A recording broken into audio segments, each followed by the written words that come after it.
Me enamoré de un hombre que decía estar soltero, hasta que su esposa me escribió por Instagram. No sé muy bien cómo empezar esto, solo sé que necesito sacarlo del pecho. Me llamo Natalia, tengo 29 años, vivo en Rosario, Argentina, y esta es la historia más humillante, y al mismo tiempo dolorosa, que he vivido en mi vida. Nunca pensé que iba a ser la otra. Nunca imaginé estar en el lugar que tanto juzgué. Pero lo estuve. Sin saberlo. Y cuando me enteré, todo lo que había construido en mi cabeza se vino abajo en segundos. Trabajo como nutricionista en una clínica privada, y suelo tener una vida bastante estructurada. Me enfoco mucho en lo laboral, tengo pocos amigos cercanos y salgo poco. Estaba soltera desde hacía más de 2 años, no por falta de opciones, sino porque simplemente me cuesta abrirme. Por eso, cuando conocí a Martín, sentí que algo distinto estaba pasando. Nos conocimos por Instagram. Él reaccionó a una historia, empezamos a hablar, y la conexión fue casi inmediata. Me dijo que era arquitecto, que tenía 34 años, y que también estaba soltero desde hacía un año. Vivía en una ciudad cercana, pero venía mucho a Rosario por trabajo. Charlamos durante semanas antes de vernos, y para cuando tuvimos la primera cita, ya me sentía medio enganchada. Martín era atento, divertido, inteligente, y tenía esa mezcla de seguridad y dulzura que a mí me derrite. No era el típico hombre que te habla con frases hechas. Me escuchaba, se acordaba de lo que le contaba, me recomendaba libros, se interesaba por mi trabajo.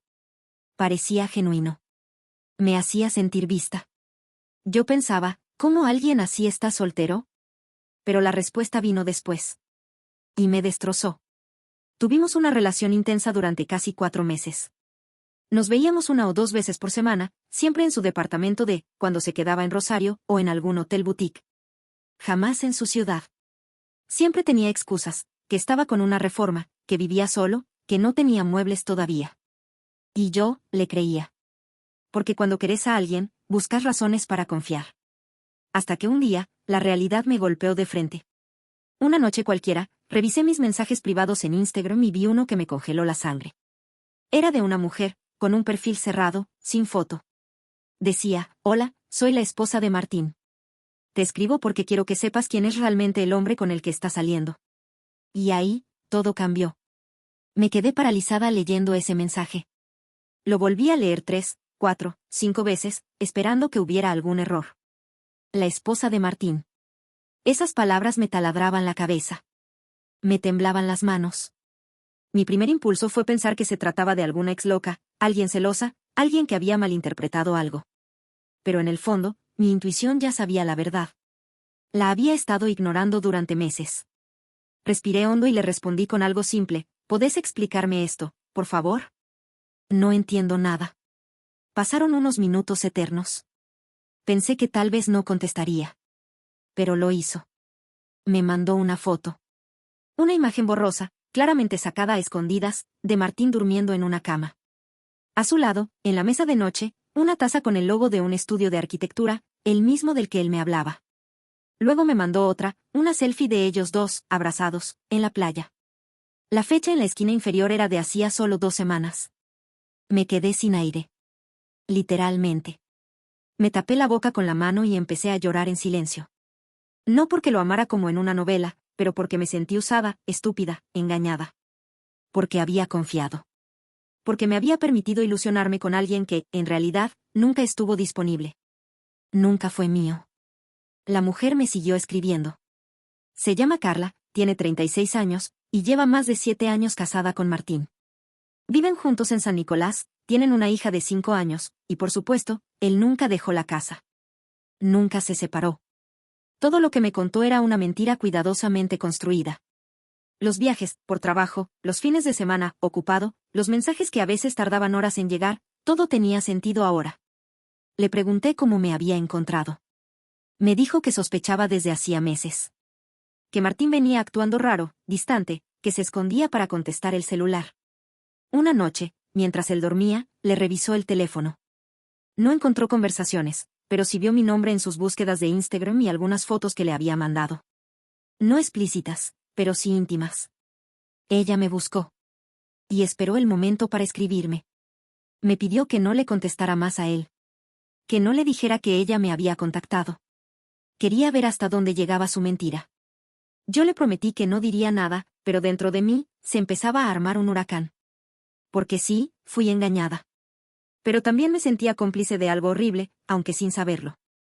¿Qué se hace cuando te das cuenta que fuiste parte del dolor de otra persona? ¿Qué haces cuando tu historia romántica era, en realidad, una historia de traición? Y peor aún, ¿cómo confrontas a alguien que te mintió todos los días durante 4 meses?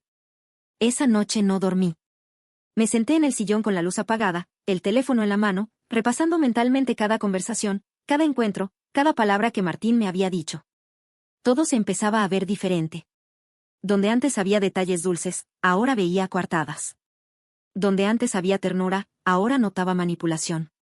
Era como ver una película que ya conoces, pero esta vez sabiendo el final. Y te das cuenta de que todo estaba ahí, pero no lo quisiste ver. Al día siguiente, Martín me escribió como si nada. Un buen día hermosa, que me dio náuseas. Lo dejé en visto. 1 hora después mandó un audio, de esos largos, con voz dormida y cariño fingido. Soñé con vos, tengo ganas de verte esta semana, ya extraño tu voz. Lo escuché entera con los dientes apretados. Y ahí fue cuando supe que sí le iba a decir que lo sabía todo. No por Carla, sino por mí. Porque necesitaba mirarlo a los ojos, aunque fuera virtualmente, y romperle esa burbuja de mentira en la que se movía con tanta comodidad. Le escribí, Martín, ¿podemos hablar por videollamada? Es urgente. No te voy a escribir más después de esto. Tardó unos minutos, pero aceptó. Me llamó desde el auto, como siempre. Probablemente huyendo de su casa o buscando un lugar apartado. Me miró con su sonrisa de siempre, la que yo conocía tan bien, y me preguntó qué pasaba. Lo miré fija y le solté, tu esposa me escribió. Sé todo. La expresión en su cara cambió como si le hubieran desconectado el alma. No trató de negarlo. Ni siquiera fingió sorpresa. Solo dijo, bajando la vista, ok, supongo que ya está todo dicho. No hubo disculpas. No hubo explicación. Solo evasión. Dijo que su matrimonio estaba muerto hace rato, que no dormían juntos, que se quedaba solo, por la nena. Todo lo que siempre dicen. Le pregunté por qué no fue honesto desde el principio. ¿Tan difícil era decir la verdad? ¿Decirme que estaba casado y dejarme decidir si quería entrar en eso? Me respondió algo que me dolió más que cualquier otra cosa. Dijo, no quería que te fueras. Ego puro. Ni culpa, ni amor, ni confusión. Solo ego. Solo el deseo de tener todo. A su esposa, a su hija, y también a mí. Como si yo fuera un capítulo aparte de su novela. Como si yo no fuera una persona real, con emociones, expectativas, dignidad. Colgué. No dije nada más. Ni insultos, ni llanto. Solo terminé la llamada, lo bloqueé de todo, y tiré el teléfono sobre el sillón. Me metí en la ducha, y lloré ahí durante más de 1 hora, porque el agua ayudaba a disimular el dolor. Porque por fuera parecía que todo estaba en orden, pero por dentro, me sentía estafada emocionalmente. Y aunque había cortado con él, la historia no terminó ahí. Carla volvió a escribirme 1 semana después. Y lo que me pidió me dejó helada. 1 semana después de haberlo bloqueado, cuando ya pensaba que todo había quedado atrás, recibí otro mensaje de Carla. Fue directo, sin rodeos, necesito pedirte algo. Es importante. ¿Podés contestarme? Dudé en abrirlo. No quería volver a ese drama. Ya bastante tenía con intentar reconstruirme, con pasar de la ilusión al vacío de golpe. Pero algo en mí sintió que debía hacerlo. Y lo hice. Me explicó que, después de nuestra conversación, no había enfrentado directamente a Martín. Que quería juntar pruebas. Que sospechaba que yo no era la única. Que lo de él con otras mujeres venía desde antes. Me pidió si le podía reenviar nuestras conversaciones, fotos, lo que tuviera. No en plan vengativo, sino porque quería dejar de vivir en la duda. Quería claridad. Tardé en responderle. Me parecía invasivo. Sentía que ya había sido parte de algo que no elegí, y ahora me pedía involucrarme más. Pero al mismo tiempo, la entendía. ¿Cómo no? Esa mujer era yo en otro contexto. Engañada, manipulada, viviendo con alguien que no la respetaba. Y aunque parte de mí quería dejar todo atrás, la otra parte sabía que si no lo hacía, él iba a seguir haciéndolo con otras. O con ella misma. Así que accedí. Le mandé los mensajes, capturas, incluso un par de audios donde él hablaba de lo vacía que era su casa, mientras su hija probablemente dormía en la habitación de al lado. Carla me agradeció con un texto largo, lleno de dolor, pero también de dignidad. Me dijo, te juro que no te culpo. Sos una víctima más. Él es el que arrastra todo esto. Pero ahora tengo lo que necesito para tomar una decisión. Fue la última vez que supe de ella. Me eliminó después, y lo entendí. No tenía sentido mantener ese canal abierto. Ya habíamos compartido suficiente tristeza. Yo también empecé a tomar decisiones. Fui a terapia. Apagué Instagram por un tiempo. Me alejé de las citas, de los vínculos ambiguos, incluso de amigos que me habían dicho, te lo advertí, como si eso ayudara en algo. Pasé semanas sintiéndome vacía. No por la pérdida de él, a ese punto ya no lo extrañaba, sino por la pérdida de confianza en mí misma. Me preguntaba cómo no vi las señales. Cómo permití que me envolviera tan fácil. Pero mi terapeuta me dijo algo que me ayudó a sanar un poco, no fuiste ingenua. Fuiste buena. Fuiste auténtica. Y él abusó de eso. Después de eso, me prometí algo. Que nunca más iba a dejar que alguien tuviera acceso a mi corazón sin pasar primero por mis límites. Que no iba a volver a sentir vergüenza por haber amado, pero sí iba a tener más cuidado con a quien le daba ese lugar. Pensé que la historia había terminado ahí. Pero unos meses más tarde, mientras tomaba un café con una amiga, vi a Martín, solo, en la misma ciudad, y con una cara que no olvidaré nunca. Era un día soleado y estábamos sentadas en una cafetería del centro cuando, sin querer, levanté la vista y lo vi. Martín, con esa sonrisa que antes me parecía encantadora, caminaba por la calle con una mujer que no conocía. Iban tomados de la mano, riendo, como si el mundo fuera suyo. La imagen me golpeó en el estómago, pero lo peor fue darme cuenta de que no sentí nada. Ni rabia, ni celos, ni tristeza. Solo una profunda indiferencia que me sorprendió. Mi amiga me preguntó qué pasaba y, después de contarle todo, me dijo algo que se quedó conmigo, es como si él ya no te perteneciera. Ya no sos parte de esa historia. Tenía razón. Lo que sentí fue liberación. Porque yo ya no era la misma Natalia que había caído en su trampa meses atrás. Había cambiado, había aprendido a valorarme más. En los días siguientes, sentí ganas de cerrar ese capítulo por completo. Empecé a borrar fotos, mensajes, canciones que me recordaban a él. Fue difícil, sí, pero necesario. También me alejé de las redes sociales por un tiempo para no caer en la tentación de seguirlo, de ver si estaba con alguien más, o peor, esperando que volviera. Sin embargo, la lección más grande vino cuando hablé con Carla por última vez. Después de intercambiar algunas palabras de apoyo y comprensión, ella me confesó que había decidido separarse de Martín. Que había sido una decisión dolorosa, pero necesaria para proteger a su hija y a sí misma.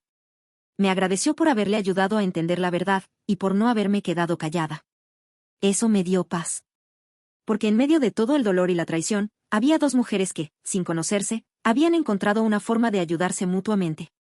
Dos víctimas que, aunque heridas, decidieron salir adelante. Y eso, para mí, es lo que importa. Ahora, sigo adelante con mi vida, más fuerte y consciente. Sé que la confianza es un regalo que no se debe dar a la ligera, pero también sé que no voy a dejar de creer en el amor. Solo aprender a reconocer cuando vale la pena entregarlo. Después de cerrar ese capítulo con Martín, me enfoqué en mí misma. Volví a salir, a ver amigos, a dedicar tiempo a mis hobbies y a cuidar mi salud mental. Fue un proceso lento, lleno de altibajos, pero cada pequeño paso me hacía sentir más dueña de mi vida. La terapia me ayudó mucho a entender que el daño no era mío, que él fue quien traicionó la confianza. También aprendí a ser más cautelosa, sí, pero sin cerrar el corazón. A veces pienso en lo fácil que es caer en esas redes cuando uno está solo, buscando cariño, compañía o una ilusión. Por eso ahora priorizo mi bienestar emocional antes que cualquier relación. Recibí mensajes de mujeres que, tras contar mi historia en grupos de apoyo, se sintieron identificadas. Me sorprendió cuánto dolor compartimos, cuántas veces nos sentimos usadas o invisibilizadas. Eso me hizo entender que mi experiencia, por terrible que fuera, podía servir para algo más grande, para ayudar a otras personas a no cometer los mismos errores, o para darles la fuerza de salir adelante. No niego que a veces, en noches solitarias, aparece una sombra de tristeza o rabia. Pero ya no me paraliza. La enfrento, la escucho, y luego la dejo ir. Porque sé que merezco algo mejor. Que merezco un amor que sea verdad, no una mentira disfrazada de palabras bonitas. Con el tiempo, también perdoné a Carla, no porque lo que Martín hizo estuviera bien, sino porque entendí que ella también fue una víctima de esa cadena de mentiras. Y aunque no somos amigas, le deseo que encuentre la paz y la felicidad que ambos le negaron. Esta historia es un recordatorio para mí, y para quien la lea, de que el amor propio es la base de todo. Que la infidelidad duele, pero no define quién somos. Y que, al final, siempre podemos elegir levantarnos y escribir un nuevo capítulo, más fuerte y consciente. Para cerrar este ciclo, quiero compartir algo que me pasó hace poco y que me hizo sentir que, a pesar de todo, puedo volver a confiar y a abrir el corazón. Conocí a alguien nuevo. No fue a través de redes sociales ni por casualidad en la calle. Fue en un taller de yoga al que me inscribí para reencontrarme conmigo misma. Él se llama Julián, tiene 31 años, y no tiene prisa. No habla mucho de su vida privada, pero su forma de ser me transmite calma y respeto. No siento la necesidad de esconderme ni de fingir. Nos hemos encontrado en conversaciones sinceras, en risas compartidas y en pequeños gestos cotidianos. Nada dramático, nada intenso como antes, pero eso es justo lo que necesito. Con Julián aprendí que el amor no siempre es un terremoto. A veces es una brisa suave que te acompaña sin empujar. Y eso me ha dado una esperanza que no creía posible hace meses. Que puedo volver a querer sin miedo, a confiar sin angustia, y a construir algo verdadero. A quienes están leyendo esto y están pasando por una situación parecida, les digo, duele, sí, y mucho. Pero no están solas ni solos. La infidelidad no borra quién sos ni lo que vales. Es un golpe que puede romperte, pero también puede enseñarte a reconstruirte, a cuidarte y a amarte más. Gracias por leer mi historia. No sé qué me deparará el futuro, pero sí sé que hoy estoy aquí, de pie, más fuerte y lista para lo que venga. Y eso, después de todo, es lo que importa.